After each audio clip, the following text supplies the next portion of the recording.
Hi guys, आप लोग कैसे हैं। देखिए आज करवा चौथ है। आप लोग को करवा चौथ की ढेर शुभकामनाएं। देखिए साधना जी बैठ के यहाँ पूजा करने वाली हैं। आप लोग हमारे ब्लॉग वीडियो से जुड़े रहें और देखते रहें। आप लोग को सबसे पहले हम ये दिखाना चाहेंगे कि देखिए हमारा बैकग्राउंड आप लोगों को कैसा लग रहा है। आप लोग हमारे बैकग्राउंड के लिए कमेंट ज़रूर करें। और देखिए साधना जी यहाँ पूजा के लिए सब तैयारी बनाए रखी हैं।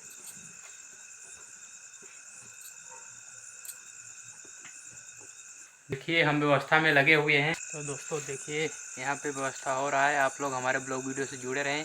आप लोग को हमारा वीडियो पसंद आता है तो एक लाइक ज़रूर करें, है ना।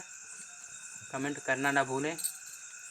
देखिए सब विधि विधान के अनुसार हो रहा है यहाँ पे।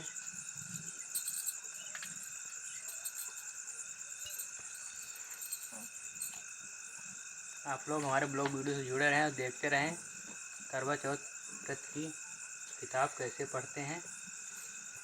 और है तो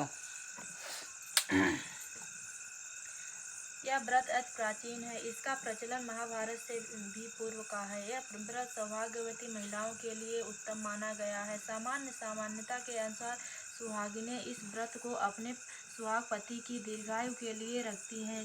कहा जाता है इसे पांडवों की पत्नी द्रौपदी ने भी किया था। यह व्रत कार्तिक कृष्ण पक्ष की चंद्रोदय चतुर्थी में किया जाता है। कार्तिक मास की कृष्ण पक्ष की चतुर्थी को करवा चौथ कहते हैं। सुहागवती स्त्रियों के लिए यह बहुत ही श्रेष्ठ व्रत है। स्त्रियां इस व्रत को पति के दीर्घजीवो होने के लिए करती हैं। इस दिन सुहागिन स्त्रियां चावल पीसकर दीवार पर करवा चौथ बनाती हैं, जिसे वर कहते हैं। इस करवा चौथ में पति के अनेक रूप बनाए जाते हैं तथा सुहाग की वस्तुएं जैसे चूड़ी, बिंदु, बिछुआ, मेहंदी और महावर आदि के लिए साथ साथ दूध देने वाली गाय, करुआ बेचने वाली कुंवारी, महावर लगाने वाली नाई, चूड़ी पहनाने वाली मनिहारी, 7 भाई और उनकी एकलौती बहन सूर्य, चंद्रमा, गौरा और पार्वती आदि देवी देवताओं के भी चित्र बनाए जाते हैं। सुहागिन स्त्रियों को इस दिन निर्जल व्रत रखना चाहिए। रात्रि को जब चंद्रमा निकल आए तब उसे अर्घ्य देकर भोजन करना चाहिए। पीली मिट्टी की गोरा बनाकर उसकी पूजा करनी चाहिए।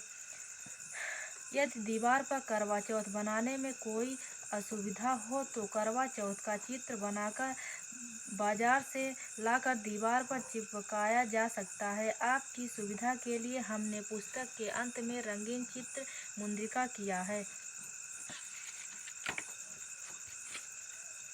एक साहूकार था जिसके 7 बेटे और एक बेटी थी। सातों भाई आओ बहन भोजन करें। बहन बोली कि आज करवा चौथ का व्रत है, चाँद उगने पर ही खाऊंगी। तब भैया ने सोचा कि चाँद उगने तक बहन भूखी रहेगी, तो एक भाई ने दिया जलाया, दूसरे भाई ने छलनी लेकर उसे ढका और नकली चाँद दिखाकर बहन से कहने लगे कि चल चाँद उग आया है, अर्घ दे ले। बहन अपनी भाभियों से कहने लगी कि चलो अर्घ दे, तो भाभियाँ बोली तुम्हारा चाँद उगा होगा, हमारा चाँद तो रात को उगेगा। बहन ने जब अकेले ही अर्घ दे दिया और खाने की ससुराल से संदेशा आया कि उसका पति बहुत बीमार है, जल्दी भेजो। माँ ने जब लड़की को विदा किया तो कहा कि रास्ते में जो भी मिले उसके पाँव लगना और जो कोई सुहाग का